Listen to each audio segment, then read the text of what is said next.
नमस्कार दोस्तों, स्वागत है आपका आपके अपने YouTube चैनल जीएस जीनियस में। जैसा कि आपने पिछले लेक्चर्स में देखा, हम अपनी ज्योग्राफी जीएस की सीरीज चला रहे हैं इस समय।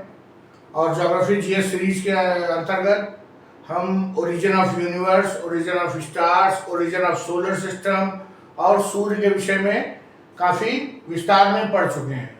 अपने पिछले लेक्चर में हमने चंद्रमा की उत्पत्ति के बारे में पढ़ा था। आज हम चंद्रमा के बारे में कुछ महत्वपूर्ण तथ्यों को आपके समक्ष रखेंगे।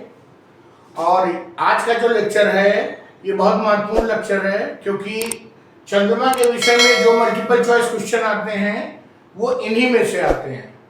तो हो सके तो पूरे लेक्चर को ध्यान से देखिए और जरूरत पड़े तो नोट्स बना लीजिए। चलिए आइए शुरू करते हैं आज का लेक्चर। चंद्रमा। सबसे पहला प्रश्न उठता है, चंद्रमा क्या है? हमने अपने पिछले लेक्चर में भी आपको बताया, moon is a natural satellite. Natural satellite वो होते हैं जो स्वतः बने होते हैं आकाशीय क्रियाओं के द्वारा, ब्रह्मांडीय क्रियाओं के द्वारा। और आर्टिफिशियल सैटेलाइट वो सैटेलाइट होते हैं जो हम रॉकेट्स के द्वारा धरती से पृथ्वी की ऊपरी कक्षाओं में स्थापित करते हैं। और कम्युनिकेशन, मिलिट्री और मौसम, इन सब चीजों के लिए आर्टिफिशियल सैटेलाइट्स को स्थापित किया जाता है। अगला पॉइंट है, size of moon is almost 1/6 of the size of earth. जो हमारा मून है वो धरती के साइज का लगभग 1/6 है। और ये चूंकि उसका साइज 1/6 है, इसलिए जो उसके जो गुरुत्वाकर्षण बल है चांद के ऊपर वो भी 1/6 है। चलिए अगला पॉइंट देखते हैं। Average distance from moon from earth is 3,84,000 kilometre. पृथ्वी से चंद्रमा की औसत दूरी लगभग 3,84,000 किलोमीटर है।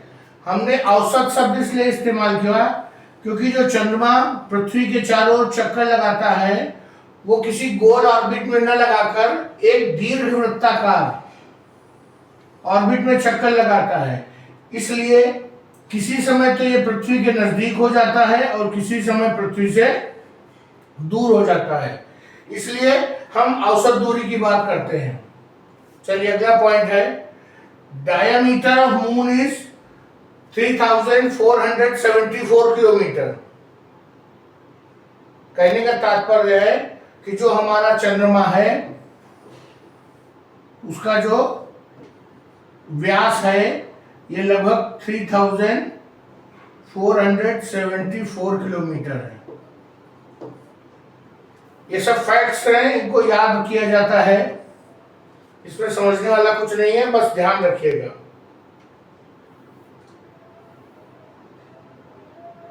अगला पॉइंट मून से संबंधित जो कई बार आ चुका है, why only one face of moon is visible from अर्थ।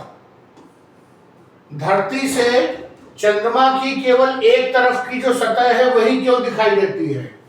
तो उसका कारण है सिंक्रोनस मूवमेंट विद अर्थ। चंद्रमा जो धरती का एक चक्कर लगाता है वो लगभग 27-28 दिन में लगाता है। और लगभग इसी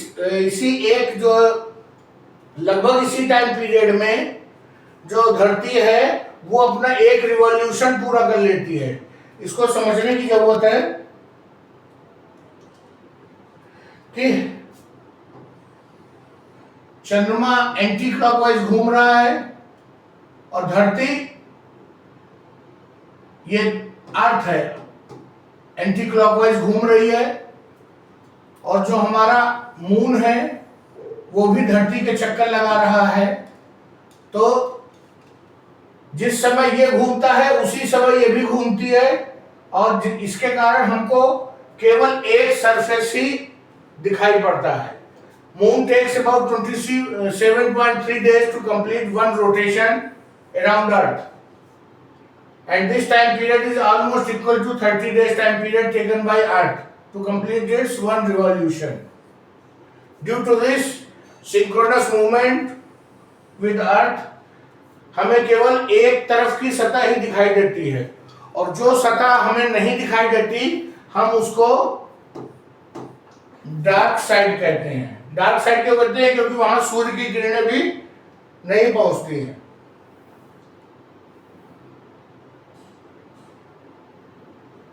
temperature of moon can vary from -173 degree Celsius to 127 degree Celsius. जो चंद्रमा का तापमान है वो -173 डिग्री सेल्सियस से 127 डिग्री सेल्सियस तक हो सकता है। Due to this huge temperature variation, ये जो तापांतर है, बहुत जबरदस्त तापांतर है, इसके कारण धरती पर जीवन संभव नहीं है।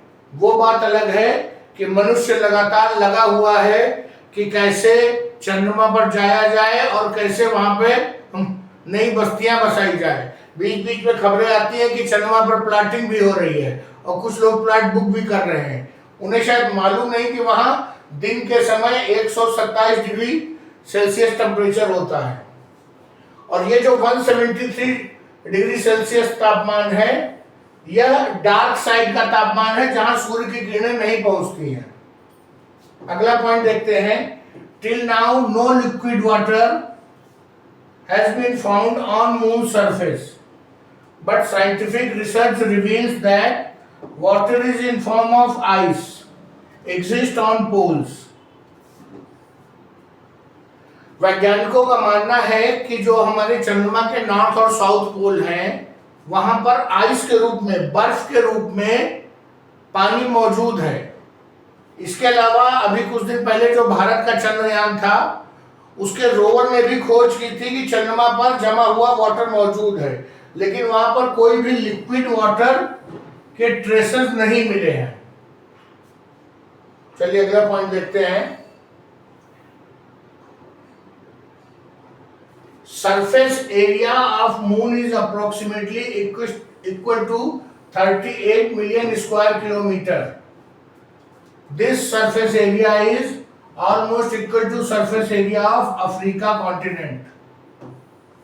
कहने का तात्पर्य है कि जो सूर्य का जो पूरा क्षेत्रफल है उसका जो सरफेस एरिया का वो 38 मिलियन स्क्वायर किलोमीटर है, और लगभग इसी के आसपास जो हमारा अफ्रीका महाद्वीप है उसका भी सरफेस एरिया है, उसका भी क्षेत्रफल है। अगला पॉइंट देखते हैं। On moon surface small earthquakes are generated at regular intervals known as moonquakes. अब चूंकि ये जो भूकंप आते हैं इनको हम अर्थक्वेक कहते हैं, मतलब अर्थ पर होने वाले कंपन। तो जो अर्थ पर होने वाले कंपन है वो अर्थक्वेक्स हैं, तो जो मून पे होने वाले कंपन है उनको हम अर्थक्वेक थोड़ा कह सकते हैं, उन्हें हमें मूनक्वेक कहना पड़ेगा। And these moonquakes occur due to gravity of Earth.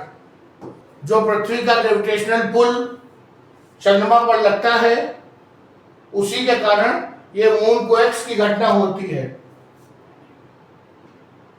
चलिए अगला पॉइंट देखते हैं। Moon surface is covered with dust called regolith.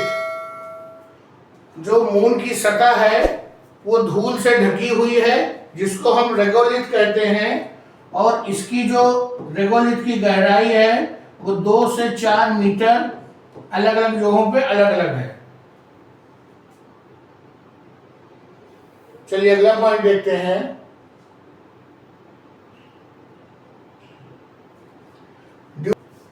During rotation of earth moon passes between earth and sun. जब ये मून धरती के चक्कर लगा रहा होता है तो एक ऐसी सिचुएशन आती है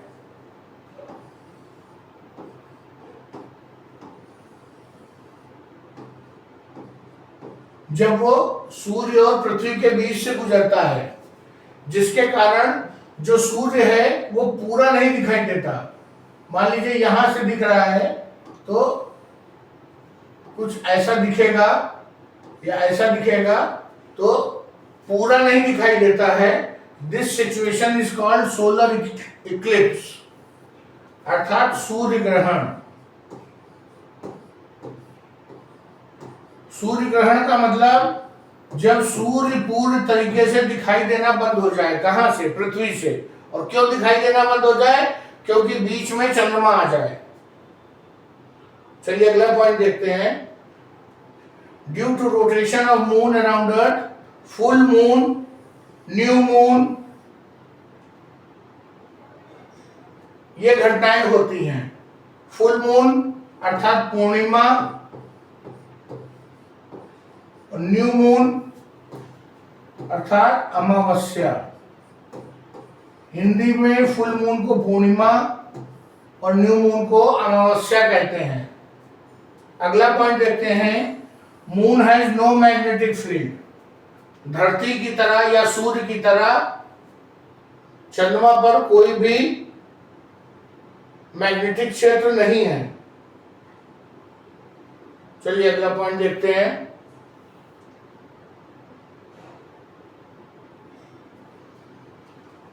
मून हैज नो एटमॉस्फेयर।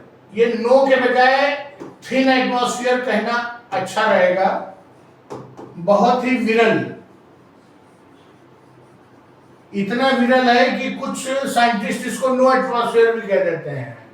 इसलिए जब ये उल्का पिंड चंद्रमा की ओर जाते हैं तो वो जाकर के सीधे उसकी सतह से टकरा जाते हैं। क्यों उसकी ओर जाते हैं? ग्रेविटी के कारण जाते हैं। और क्यों टकराते हैं? क्योंकि वहां पर एटमॉस्फेयर नहीं है। इस तरह के जो उल्का पिंड है वो धरती की ओर भी आते हैं, लेकिन धरती के पास उसका अपना एटमॉस्फेयर है। जब उस एटमॉस्फेयर में उल्का पिंड इंटर करता है, आगे के लेक्चर्स में हम देखेंगे एक्सोस्फीयर, मेसोस्फीयर, ये सब। तो जब वो धरती के एटमॉस्फेयर में इंटर करता है तो बहुत जबरदस्त घर्षण उसको लगता है, और घर्षण के कारण अधिकांश उल्का पिंड धरती की सतह पर पहुंचने से पहले ही जल के खत्म हो जाते हैं। और कुछ उल्का पिंड जो धरती की सतह तक पहुंच पाते हैं वो आकार में जल के इतने छोटे हो चुके होते हैं कि उससे कोई बहुत बड़ी हानि नहीं होती। अब चंद्रमा पर धरती के समान एटमॉस्फेयर नहीं है, तो वो जो मीटियोर्स और मीटियोराइट्स हैं वो सीधे आके सतह से टकराते हैं और वहां पर बड़े बड़े गड्ढे बना देते हैं। उन गड्ढों को क्रेटर्स कहा जाता है। क्या कहते हैं? क्रेटर्स। कुछ गड्ढे तो इतने ज्यादा गहरे हैं कि उन तक जो है सूर्य की रोशनी ही नहीं पहुंचती है।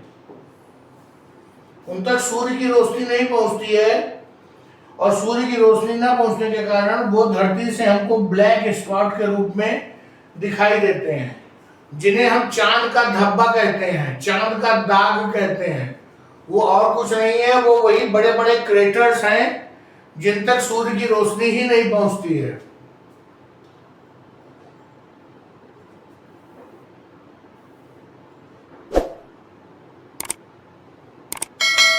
चांद पर अब तक लगभग 30,000 क्रेटर्स की खोज हो चुकी है, और अभी तक जो सबसे बड़ा क्रेटर खोजा गया है वो एटकिन बेसिन है। एटकिन बेसिन जो साउथ पोल के पास में है। ये फैक्ट है, बहुत इंपॉर्टेंट है कि चंद्रमा पर सबसे बड़ा क्रेटर कौन सा है? Atkin basin. कहां पे है? साउथ पोल के पास। एक और फैक्ट है इंपॉर्टेंट, मेयर एम्ब्रियम।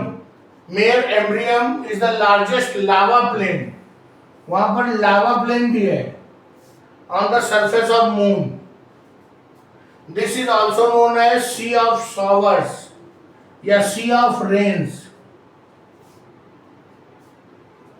ये वैज्ञानिकों का मानना है कि करीब 3.8 बिलियन वर्ष पूर्व ये एक क्रेटर था, और जब वहां बेसाल्ट का लावा का बाहर आया तो ये लावा से भर गया और लावा प्लेन बन गया। ये बहुत इंपॉर्टेंट क्वेश्चन है मेयर एम्ब्रियम का। सी ऑफ शावर, कि चंद्रमा पर सी ऑफ शावर्स क्या है? तो आपको ये मेन एम्ब्रियम याद रखना पड़ेगा, लार्ज लावा प्लेन याद रखना पड़ेगा, क्रेटर फिल्ड विद बासाल्टिक लावा याद रखना पड़ेगा। और ये मेन एम्ब्रियम नाम का जो क्रेटर है, जो कि अब लावा प्लेन बन चुका है, इसे left I of man on moon कहते हैं। है क्या कि ये जो बड़े बड़े गड्ढे हैं, क्रेटर्स हैं मून पर, इनके कारण धरती से जब उनको देखा जाता है तो उनमें अलग अलग आकृतियां दिखाई देती हैं। तो वैसी ही एक आकृति है कि उसमें दिखाई देता है कि मून पर कोई मनुष्य है, और मनुष्य की जो बाईं आंख है वो कुछ और नहीं है, वो यही मेर एम्ब्रियम है। चलिए आगे बढ़ते हैं। क्लेवियस। क्लेवियस एक और बहुत बड़ा क्रेटर है जो कि चंद्रमा की जो विजिबल साइड है, जो साइड हमको दिखाई देती है, उस तरफ है ये क्लेवियस। और सबसे पुराना जो क्रेटर है वो इसी को माना जाता है, क्लेवियस को। तो सबसे बड़ा क्रेटर कौन सा था? अभी हमने बात किया आपसे, एटकिन बेसिन।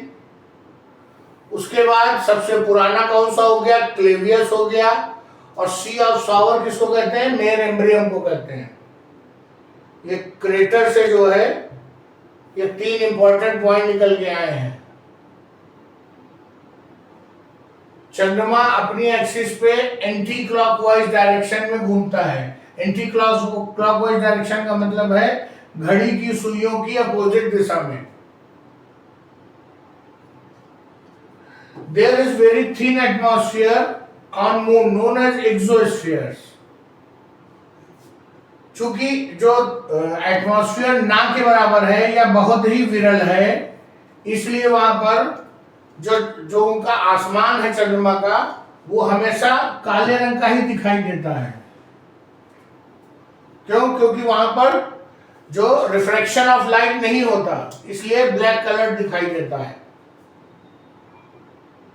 चलिए अगला पॉइंट देखते हैं। Escape velocity of moon is 1.48 miles per second या 2.38 किलोमीटर पर सेकेंड। वहीं धरती की जो एस्केप वेलोसिटी है वो 11.2 किलोमीटर पर सेकेंड होगी। साइंस में आपने पढ़ा होगा, एस्केप वेलोसिटी वो वेलोसिटी है, वो गति है जिस गति से अगर कोई चीज ऊपर की ओर फेंकी जाए तो वो लौट के धरती की ओर नहीं आती, अर्थात जो हमारा गुरुत्वाकर्षण बल उसे खींच रहा होता है वो उसके पार चली जाती है। जो लगने वाला फोर्स है उस वेलोसिटी के कारण वो हमारे गुरुत्वाकर्षण बल से अधिक हो जाता है और वो चीज कभी लौट के नहीं आती।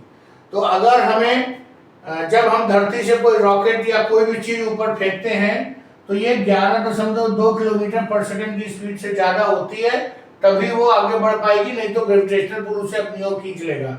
यही चीज अगर हमें चंद्रमा पर करना हो तो केवल 2.38 किलोमीटर पर सेकंड से ही हमको एस्केप वेलोसिटी मिल जाएगी।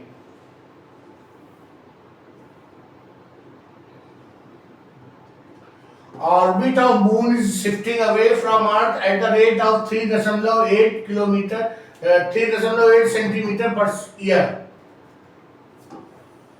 जो चंद्रमा का ऑर्बिट है वो धरती से 3.8 सेंटीमीटर पर ईयर की गति से दूर हो रहा है। इस टॉपिक को हमने अपने पुराने लेक्चर, जो हमारा पहला लेक्चर था ओरिजिन ऑफ यूनिवर्स, उसमें एक्सपेंशन ऑफ यूनिवर्स या कॉस्मिक इन्फ्लेशन नाम का जो हमारा टॉपिक था, उसके अंतर्गत बहुत विस्तार से पढ़ा था। अगर आपको कॉस्मिक इन्फ्लेशन के बारे में नहीं मालूम है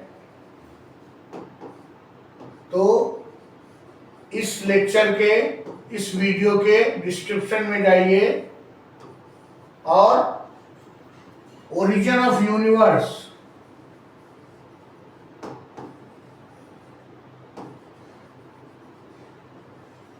इसके ऊपर एक वीडियो है, उसको देखिए।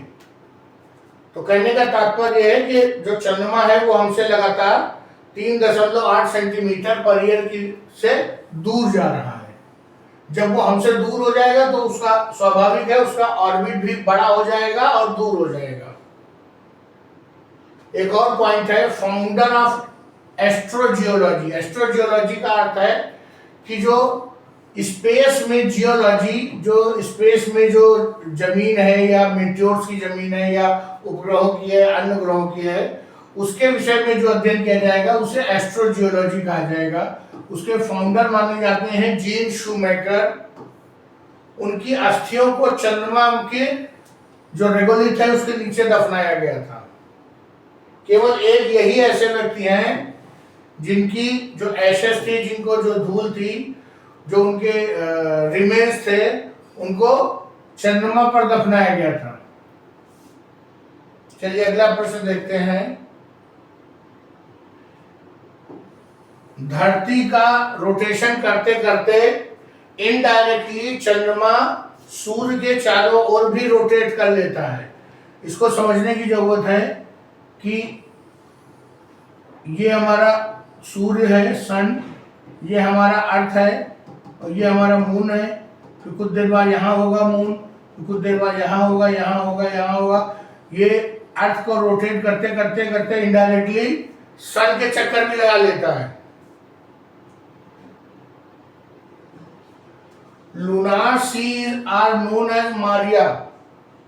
जो चंद्रमा पर बड़े बड़े गड्ढे हैं जिनमें की बर्फ भरी हुई है, उन्हें हम मैरिया नाम से भी जानते हैं।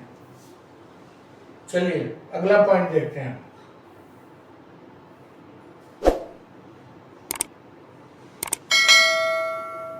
जो लूनार स्पेसक्राफ्ट है, जैसे कि अभी भारत ने चंद्रयान नाम से चंद्रयान 2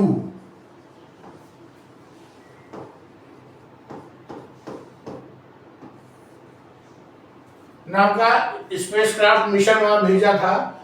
वो हमेशा चंद्रमा के डार्कर साइड, जो वो हिस्सा जो सूर्य के अपोजिट दिशा में है, वहीं पर उतारा जाता है। क्यों? क्योंकि जो हिस्सा सूर्य के सामने है वहां का टेम्परेचर है 127 डिग्री सेंटीग्रेड। इस तापमान पे कोई एस्ट्रोनॉट या कोई मशीन कुछ भी सरवाइव नहीं कर पाएगी, इतनी गर्मी होगी। वहीं जो जस्ट अपोजिट है वहां पर 173 डिग्री सेंटीग्रेड है, वहां भी मनुष्य सरवाइव नहीं कर पाएगा। तो वो क्या करते हैं कि किसी ऐसी जगह को चुनते हैं जहां पे -32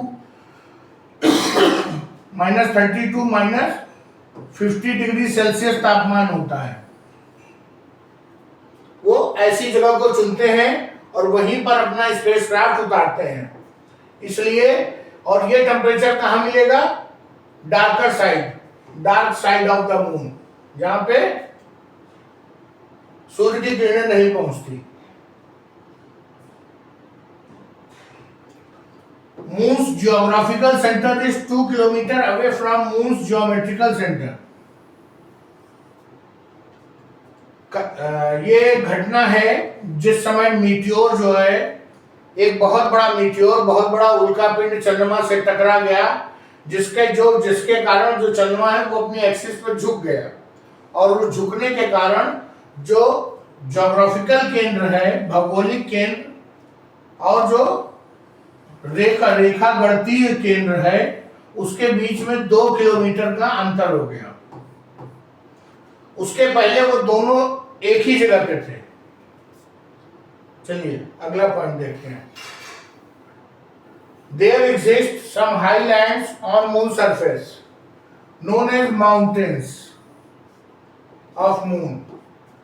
एक है आल्प्स, एपेनाइन, कार्पेथियन, ये नाम है माउंटेन्स के। और इनकी जो ऊंचाई है वो 8000 मीटर से 10,000 मीटर है। ये 10,000 मीटर जो है ये 10 किलोमीटर हो गया, लगभग एवरेस्ट के बराबर। अर्थात चंद्रमा पर भी ऊंचे ऊंचे पहाड़ हैं। अगला पॉइंट है, there is no atmosphere, no wind, no weather, no season on moon. चंद्रमा पर ना तो पर्यावरण है, ना हवाएं हैं, ना मौसम है, और जिसके कारण वहां पर जीवन संभव नहीं है। और क्यों नहीं है? क्योंकि एक ही साइड पे हमेशा सूर्य की रोशनी पड़ता रहता है, एक ही साइड पे सूर्य तब पड़ता है, दूसरी तरफ ठंडा रहता है, एक तरफ हमेशा गर्म रहता है।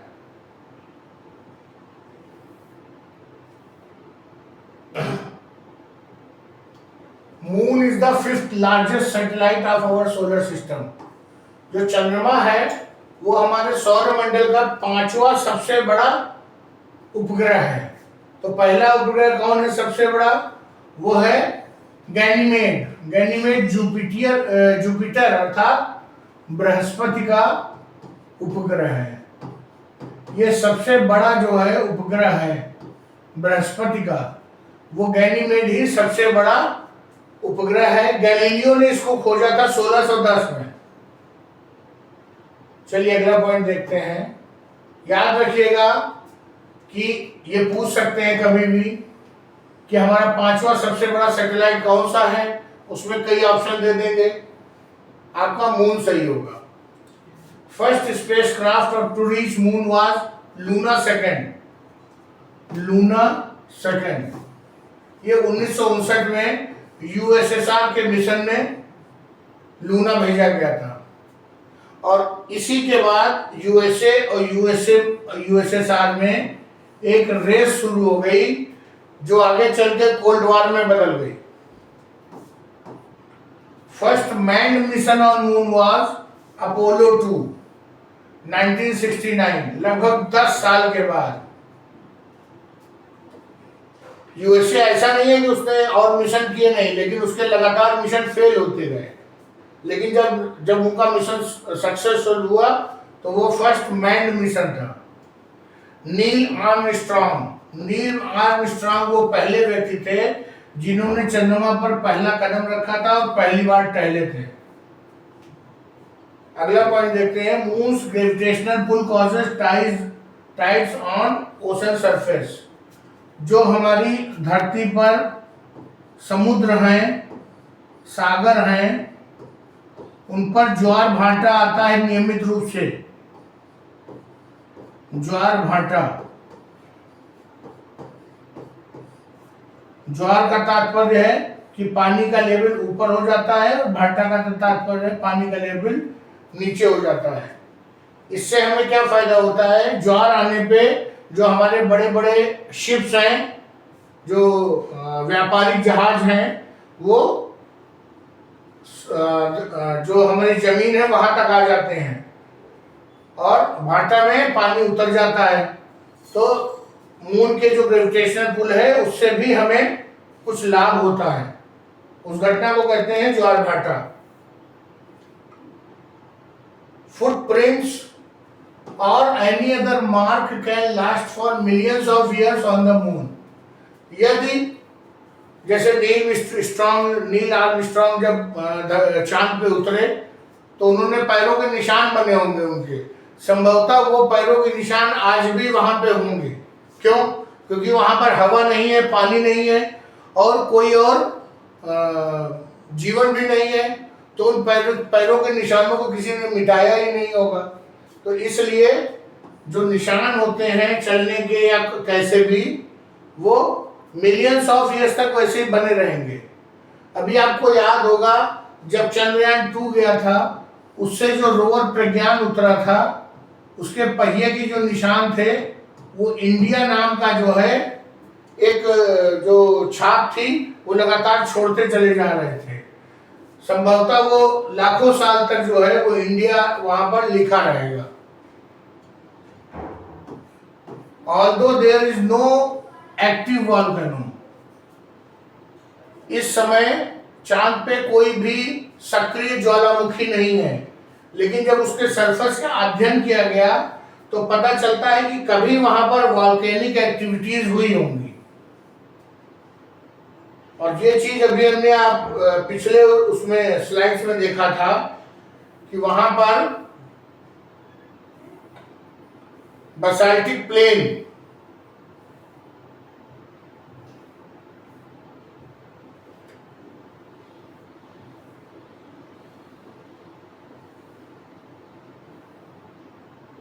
जो मेयर एम्ब्रियम है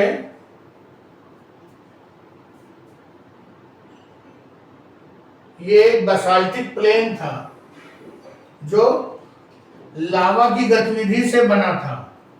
तो ये कैसे बना होगा? जब वहां पे कभी वॉल्केनिक इरप्शन हुआ होगा या उससे मिलती जुलती गतिविधियां हुई होंगी, तभी जो है ये संभव है।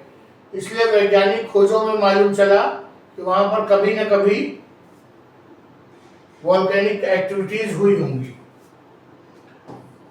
जैसे कि अभी आपने देखा कि चंद्रमा ने जब हमारे पृथ्वी पर अपना गुरुत्वाकर्षण बल लगाया तो हमने ओशंस में टाइड देखी, लेकिन हमारी धरती चंद्रमा से कई गुना बड़ी है, जिसके कारण जो हमारा चंद्रमा है उसकी आकृति बदल के ओवल शेप्ड हो जाती है।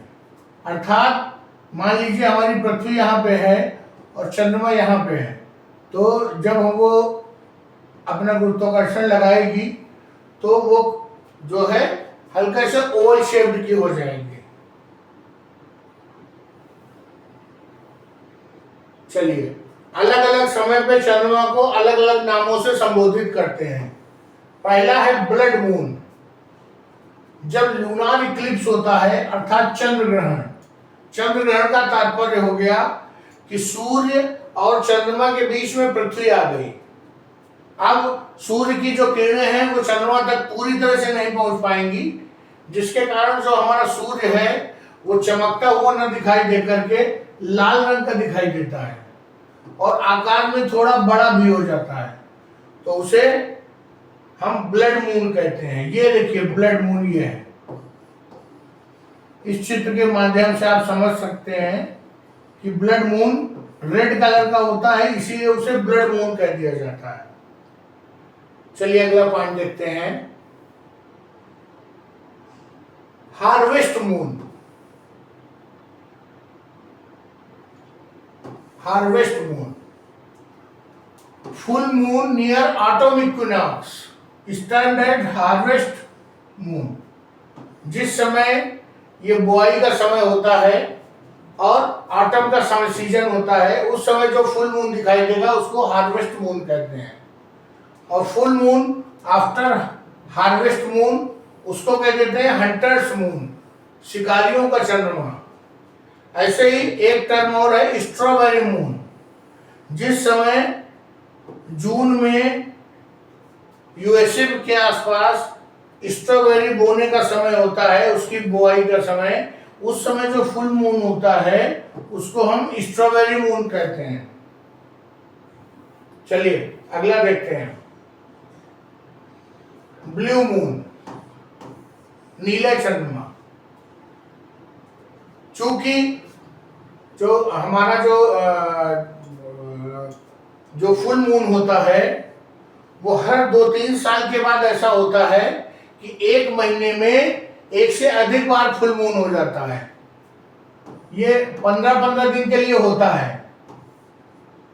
जो यहाँ से न्यू मून शुरू होगा, यहाँ फुल मून होगा और यहाँ पे फिर न्यू मून होगा। तो ये 15-15 दिन के लिए होता है, लेकिन हर एक महीने के बाद ये 31वां दिन हो जाता है। और ये हर 2-3 साल के बाद ये मिल करके लगभग 15 दिन बना करके एक एक्स्ट्रा फुल मून हो जाता है, उसको हम ब्लू मून कहते हैं। चलिए अगला पॉइंट देखते हैं, फुल मून। अभी हमने कई बार फुल मून कहा। फुल मून का क्या मतलब है?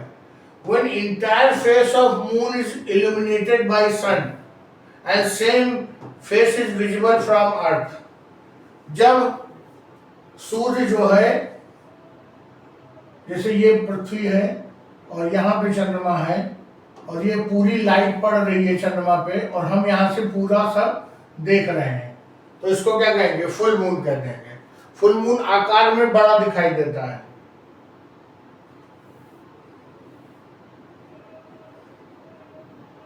New moon, moon is in between earth and sun. ये जो हमारा है आपको दिख रहा होगा, ये हमारा न्यू मून है।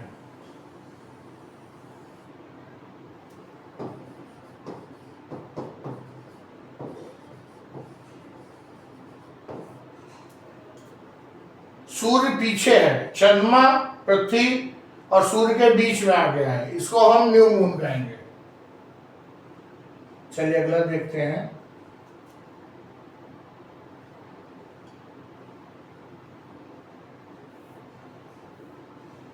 चलिए अगला देखते हैं माइक्रो मून। माइक्रो मून का माइक्रो मतलब सूक्ष्म, मून का मतलब चंद्रमा, सूक्ष्म चंद्रमा मतलब ऐसा चंद्रमा जो आकार में छोटा हो। कहने का तात्पर्य है कि जो हमारा चंद्रमा है वो एक दीर्घवृत्ताकार ऑर्बिट में पृथ्वी का चक्कर लगा रहा है, तो किसी समय तो पृथ्वी के पास आ जाएगा और किसी समय पृथ्वी से दूर चला जाएगा। तो जिस समय चंद्रमा पृथ्वी से ज्यादा दूरी पे होगा और उस समय जब फुल मून होगा तो उसको हम माइक्रो मून कहेंगे। वो आकार में छोटा दिखाई देगा। उसी जगह पे अगर जो हमारा चंद्रमा है वो पास की स्थिति में होगा तो इसको हम सुपर मून कह देंगे। ये आकार में बड़ा होगा। अभी आगे के लेक्चर्स में हम पढ़ेंगे उपभू अपभू। इन दशाओं को हम उपभू और अपभू नाम से जानते हैं। इंग्लिश में उसे कहते हैं इपोजी और पेरिजी। आगे के लेक्चर्स में हम पढ़ेंगे उसको डिटेल में। अभी केवल इतना समझते हैं कि जब हमारा चंद्रमा पृथ्वी से अधिक दूरी पे होगा उस समय माइक्रो मून होगा और जिस समय पास होगा उस समय सुपर मून होगा। ये देखिए एक चित्र के माध्यम से हम समझ रहे हैं। ये है हमारा सुपर मून और ये है माइक्रो मून।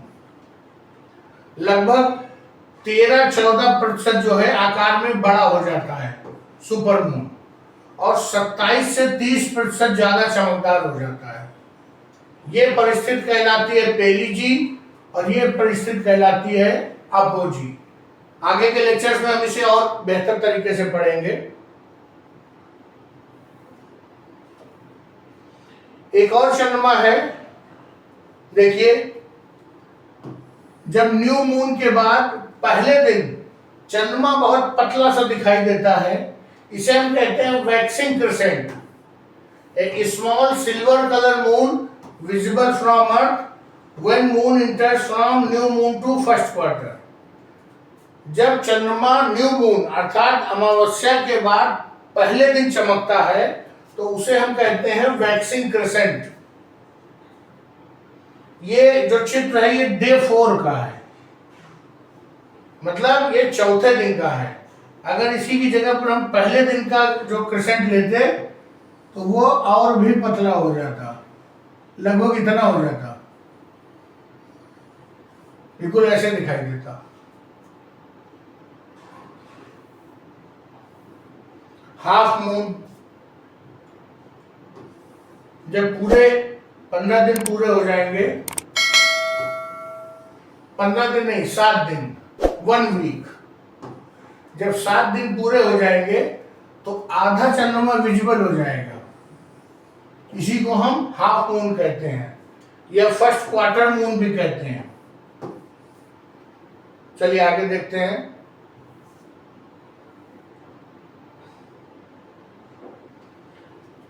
Waxing Gibbs.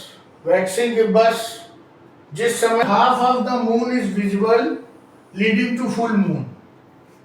अभी हमने आपको पिछले चित्र में बताया कि पहले वैक्सिंग क्रिसेंट होगा, फिर हाफ मून होगा और उसके बाद क्या होगा, फुल मून होगा। तो यहां से यहां तक के जो फेजेस हैं चंद्रमा के वो वैक्सिंग गिब्बस कहलाते हैं। अब अगला पॉइंट है वैनिंग गिब्बस। वैनिंग गिब्बस में जस्ट उल्टा होगा। फुल मून से हाफ मून तक जो भी मून के फेजेस होंगे उन्हें वेनिंग गिब्बस कहेंगे। Illuminated portion of moon start decreasing.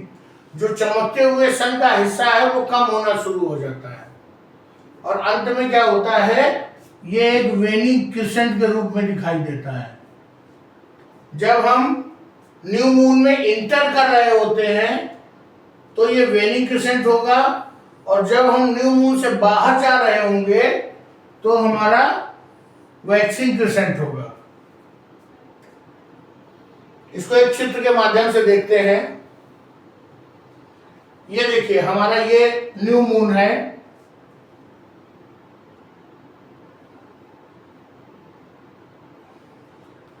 ये हमारा न्यू मून है।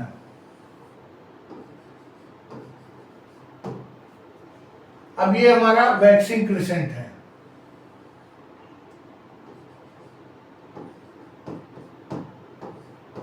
वैक्सिंग क्रिसेंट, ये हमारा हाफ मून हो गया। अब हाफ मून से फुल मून के बीच में जितनी भी दशाएं होंगी वो वैक्सिंग गिबस कहलाएंगी। फिर हमारा फुल मून हो गया। फुल मून के बाद वैनिंग गिबस, मतलब कि जो चमकदार पोर्शन है वो कम होना शुरू हो गया है। फिर एक थर्ड क्वार्टर, यहां भी हाफ मून बनेगा, और ये वैनिंग क्रिसेंट बन रहा है। ये देखिए, वैनिंग क्रिसेंट। तो चंद्रमा की ये आपने फुल मून देखा, न्यू मून देखा, वैक्सिंग क्रिसेंट देखा, वैनिंग क्रिसेंट देखा, वैक्सिंग गिबस देखा, वैनिंग गिबस देखा। फर्स्ट क्वार्टर, थर्ड क्वार्टर दोनों हाफ मून है, लेकिन वो अलग अलग साइड दिखेगी। इसके अलावा आपने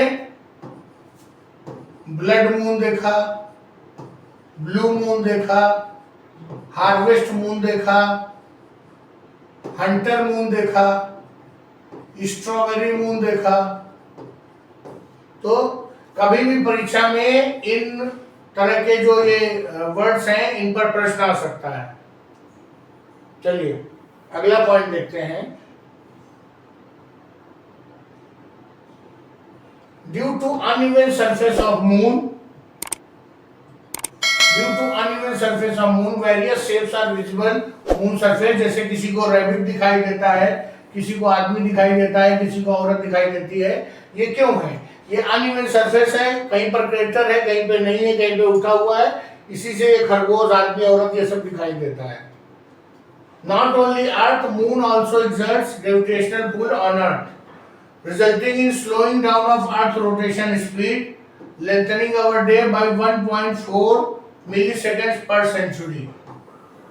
जो हमारा हम केवल अर्थ ही मून पे ग्रेविटेशनल पुल नहीं डालती है, मून भी अर्थ के ऊपर अपना गुरुत्वाकर्षण बल डालता है, जिसके कारण न केवल टाइड जैसी घटना होती है, मतलब ज्वार भाटा आता है, इसके अतिरिक्त जो अर्थ की रोटेशन की स्पीड है वो लगातार कम हो रही है।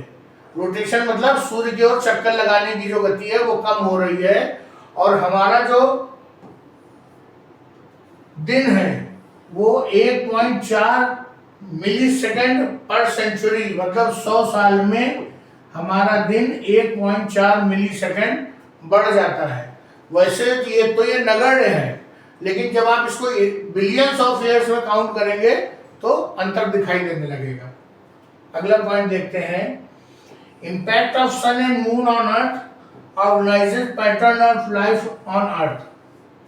जीवन की व्यवस्था को ये सूर्य और चंद्रमा ही निर्धारित करते हैं। जैसे जब सूर्य उगता है तो हमारे पास घड़ी हो चाहे ना हो, हमें जान जाते हैं कि दिन हो गया है, अब हमें अपने कार्य की शुरुआत करनी है। वैसे ही जब चंद्रमा दिखाई देने लगता है आकाश में हमें, तो हम ये समझ जाते हैं कि रात हो गई है और अब काम बंद करके सोने का समय है। मनुष्यों पर ये अप्लाई नहीं होता है। मनुष्य तो अब पूरी दिन और रात हमेशा काम करते रहते हैं, क्योंकि उनके पास घड़ी है, वो समझ जाते हैं। लेकिन अगर इसी चीज को चिड़ियों पर देखिए, तो जैसे सूर्य की रोशनी कम होती है और चंद्रमा दिखाई देने लगता है, वैसे चिड़िया जान जाती है कि उनके घर लौटने का समय हो गया है।